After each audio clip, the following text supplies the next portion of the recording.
Hi, everybody. Good morning. I'm having a little bit of technical difficulty, so if you can hear this, please drop a comment and just say either live or replay, um, and because otherwise I'll be here talking about myself.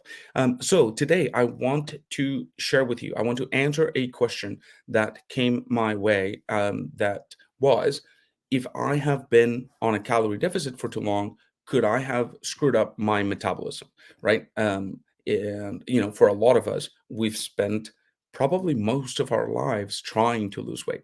So when we've been doing that for a long time, is it possible to have affected our metabolism to a point where now it's going to be way more difficult to lose any weight? So we're going to be dealing into that, jumping into that. Yeah, the question is it possible to have restricted too much and to have messed up with hormonal or metabolic rates? How do I find my own formula?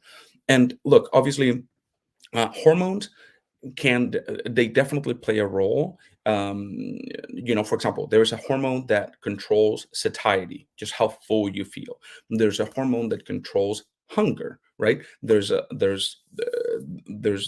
name it. There's a lot of hormones that come into play. However, hormones they cannot make you gain weight just by themselves, right? The act of you taking the food and putting it in your mouth, that still has to happen. It's just important to make the differentiation, right? Because yes, hormones can lead to more cravings. For example, testosterone can help you maintain. It can make it easier to build and maintain lean muscle mass. So if your testosterone is too low, if your estrogen is too high, it's going to be a little bit more difficult. But it does not become more important than just the food that you're eating, right? Like it makes it more difficult because your cravings are going to be stronger and you're going to give in to those cravings more often, right? So it's not like it just magically happens. But we're going to talk about this. So do you feel, please drop it in a comment, do you feel that how long have you spent trying to lose weight? Like, for how long has the general goal been to lose some weight for you? Please drop that in the comment, because it depends, right? For some of us, it might have been whatever, a few months. For some of us, it'll be, decades. So that's important to take into consideration. And my objective with this video is to help you figure out how to find your own formula. Okay. So obviously, this is going to be, it's obviously not specific to each person, but I'll give you the tools so that you can find this out for yourself. Okay. So the first thing that I want to talk about is the concept of damaging your metabolism. The whole idea of starvation mode. You probably have heard that term. It was very popular there for some time. The reality is that if you look into the study where that came out of, it it has nothing to do with what we normally think of. Here's how to know if you yourself are getting in your way. If you go, I don't eat most of the day. Most of the time, I actually forget to eat. Most of the time, I don't eat. Most of the time, I actually I'm not even hungry. Therefore, I gain weight. That's impossible. That itself is impossible. You can't create body fat out of nowhere. It has to come from the surplus in calories consumed versus calories burned, right? It has to. Now, you could consume all of those calories in one meal very easily, very easily, especially nowadays. Food is delicious, and it's delicious because it's got, the right combination of carbs and fats, which make it very dense in calories. So it's very easy for you to consume more than enough calories in one single meal, or like snacking throughout the day. It doesn't feel like you sat down, doesn't feel like you ate really, but you definitely consume the calories, right? So if you've ever said something like that, that will hopefully resonate with you. So metabolic damage, it doesn't really exist. What does exist is metabolic adaptation. For example, when you eat food, your body has to spend calories digesting that food. That's also known as TEF, thermic effect of food, right? Your body has to burn calories digesting that food. In general, digesting protein is a little more resource heavy, a little more expensive. Your body has to burn more calories to digest protein than to digest carbs or fats. That is why for a long time there's been a well, that's why protein is important, right? If you consume your calories, this is ridiculous, but if you consume your calories only from protein, you would burn, the net after your body has digested those calories from protein, will be a smaller number of calories than if you consume your calories all just from carbs. You know what I mean? So, okay, so metabolic damage doesn't exist. Metabolic adaptation does exist. What that means is that if you eat less, you're going to that that thermic effect of food is going to decrease. That's one thing. The other thing that happens is a term called NEAT, non-exercise thermogenic activity, and basically what this means is that even me moving my hands right now, you like tapping your foot, you playing with your pen, whatever, these types of actions, um, you're not necessarily conscious of, you're not necessarily aware of, but they do burn calories and they do add up. So it is well documented that when you are at a very low calorie intake, your body will try to adapt by moving less, by doing this less, by you stay on the couch a little bit longer, you don't park as far from the entrance to the grocery store. Your body will just naturally seek to save those calories. Now, is this something that you can push through? Absolutely. If you go and you say, okay, well, I'm going to make up for this by whatever, doing 20 minutes on the treadmill, you've effectively equalized that factor. But it's something to be aware of. As you eat less food, your body will naturally burn a few less calories, and it's a few, guys, like a few, as in your body will burn 87 calories less per day, right? So it's 87 calories. You got to be kidding me. Like that's almost nothing, but it does exist. It does happen. Your body does regulate. So this taken out of context is, I've been losing weight, I've been trying to lose weight for so long that now my body doesn't lose weight anymore. Not quite. If you've been It's not whether you've been trying to lose weight for too long, it's whether or not you've been losing weight for too long. Like, it is very different if you've been on a calorie deficit, which is the very beginning of this whole equation, right? You have to have been in a calorie deficit for a long time for this adaptation to happen. So to say that you've been in a calorie deficit for a long time, but you haven't really lost weight, that that sounds the alarm. To just say, well, no, you actually have not been in a calorie deficit. That's why the weight hasn't moved. Okay, so again, I'm trying to answer the question while also just helping you identify a lot of the statements that I myself used to fool myself with, and a lot of the statements that I hear very often. I've been in a calorie deficit for too long, therefore that's probably why it's harder for me to lose weight now, because I've been trying to lose weight for too long. Trying and actually doing, very two different things. If you've been in a calorie deficit, you've lost a lot of weight. So, for example, with our clients, and here I'm going live in a couple different places, so that's why I say with our clients, because one of the groups that I'm going live in is just for everybody. Um, this will definitely apply if you over the last we have clients that, on average, in 5 6 months, they'll lose 30, 40, 50, 60 pounds. At the end of that, that's a good time to implement some more advanced strategies to bring your metabolism back up, because you've lost a lot of weight. You not only have been trying to lose weight, you not only have been trying to be in a calorie deficit, you have, as a matter of fact, there is the proof, right? You have to get a little bit scientific about this. where the data corresponds with the inputs, right? You can't be like, well, I think gravity exists, but when I jump, it's not always pulling me down.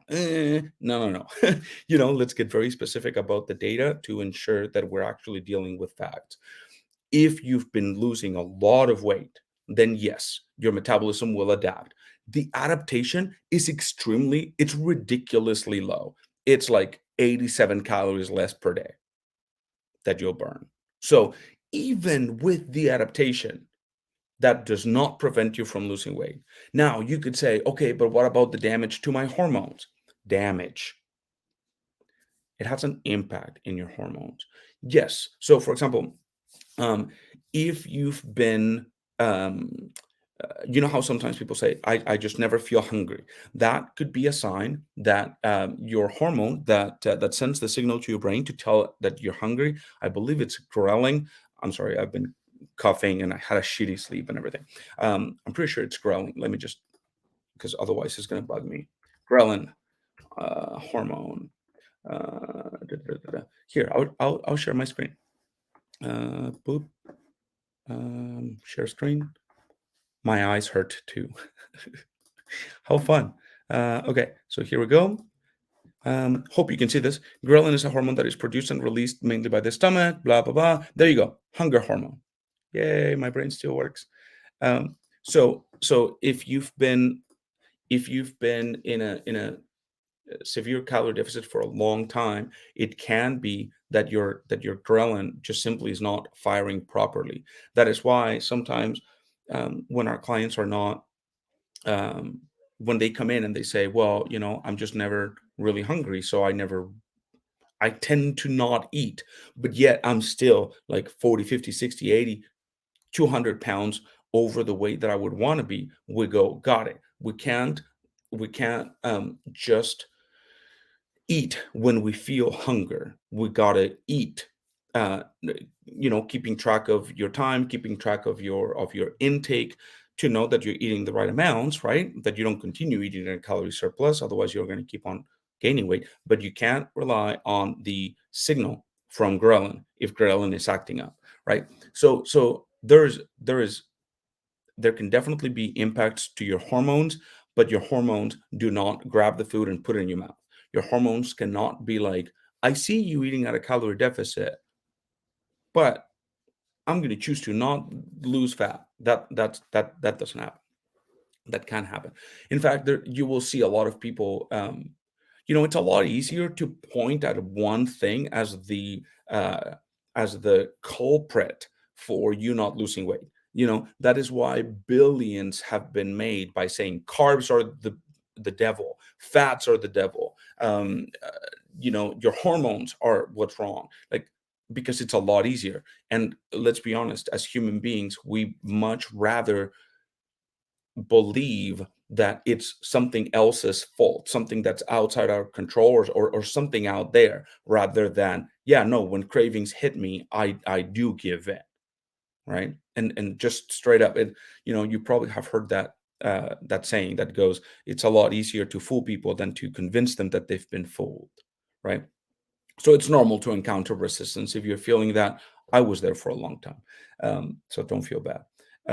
But yes, so your metabolism will adapt only after you've seen severe changes in body weight, because that's the only time when you've actually been in a severe calorie deficit, right? So if you've recently lost a lot of weight, and by a lot of weight, I guess it's relative to the time during which you lost it.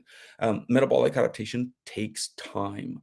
And it's called metabolic adaptation, not metabolic damage, because just like it is an adaptation, it can also be adapted in the other way, right? So, for example, I recently made a video for our next level clients where I explained the three phases of fat loss.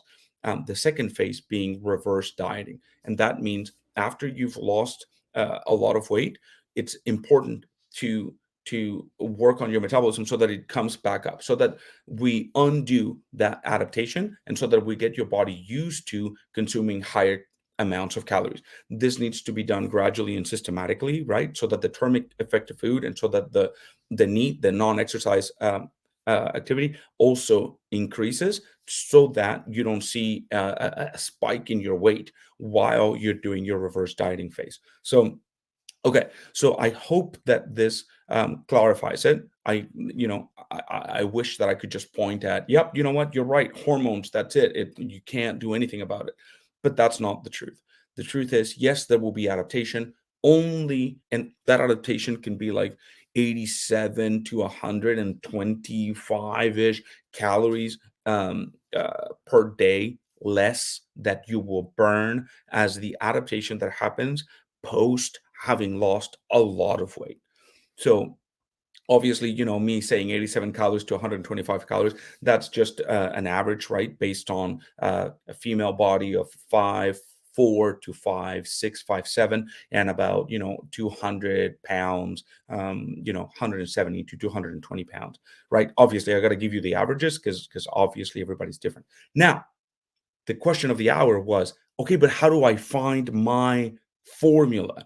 And I like that question because it goes beyond what is going on and it moves into what can I do about this? So I love that part of that question, because what's the easiest way to track your damn food?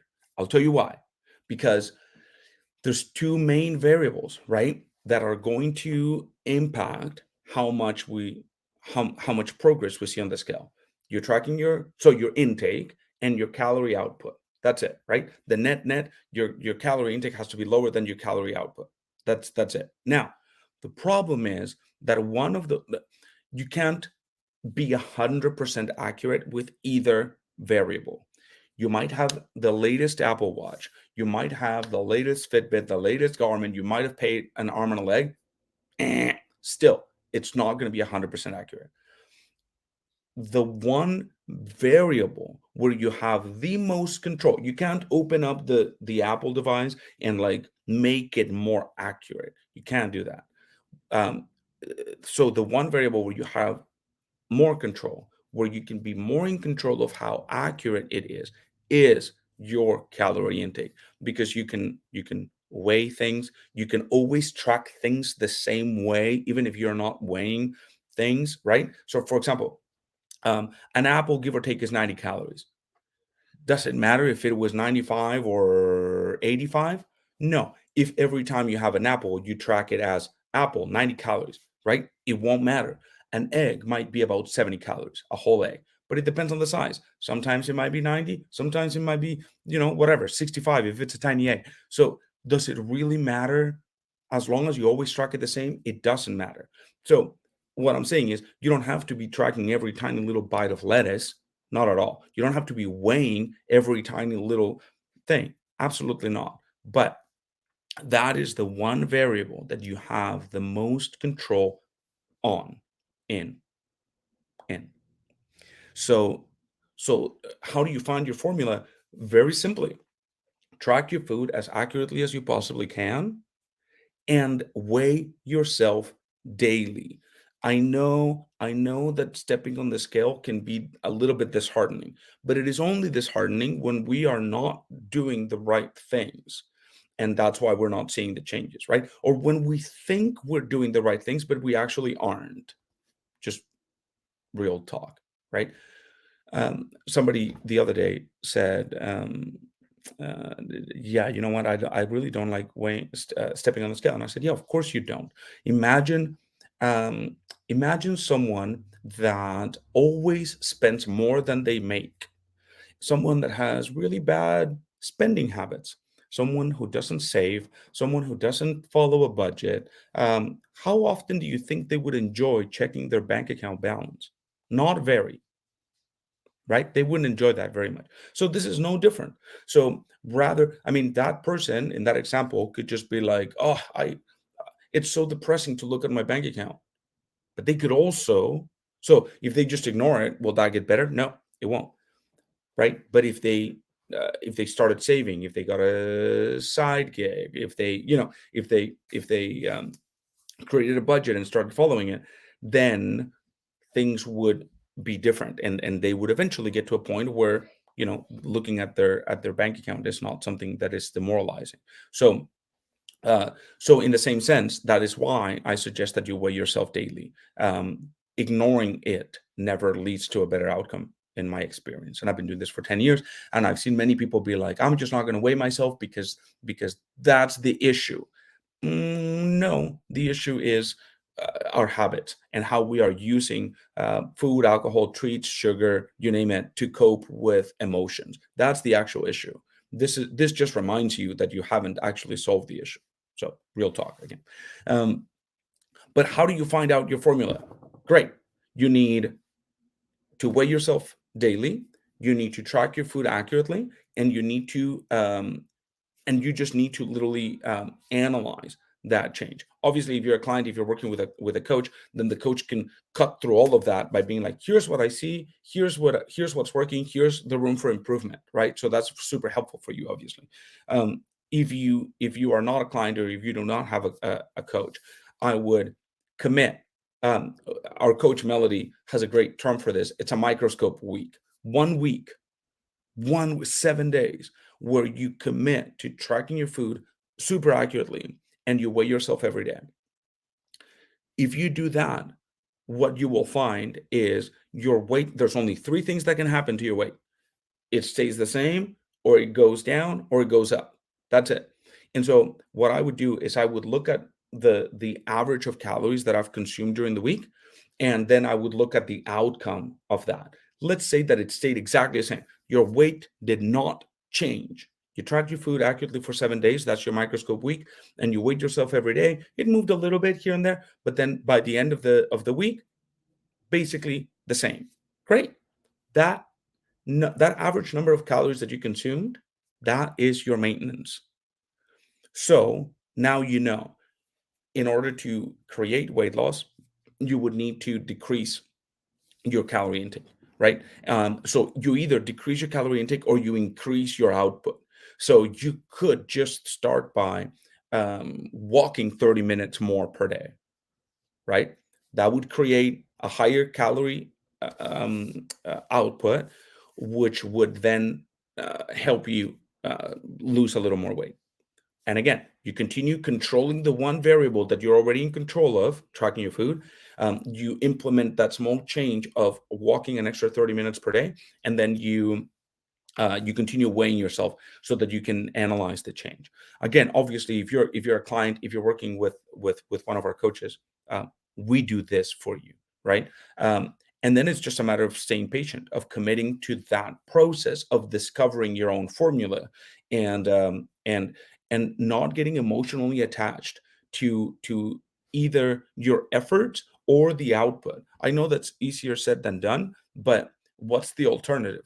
The alternative is you try really hard for 1 day or 7 days, right? You track your food accurately, and you step on the scale. And if you don't see, in your mind, a change that is significant enough, you go, oh, what's the point of this? And then you go back and you blow it up out of the water.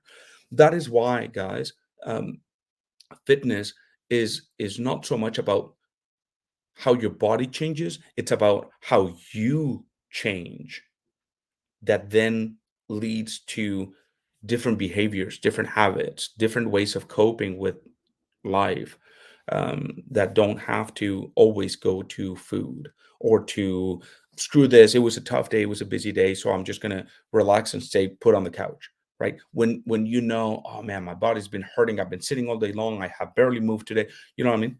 That's why. So, anyways, I hope that that was useful. We will get into stress and how stress impacts your stress releases cortisol, and cortisol can definitely make things a little bit trickier. So, I'll explain that in our next live video. Please drop a comment with what your main takeaway was from this video, and if you learned anything, and if you have any other questions, drop them below so that I can answer in the next live Q&A. All right, thank you so much for watching. I love your faces. I'll see you soon.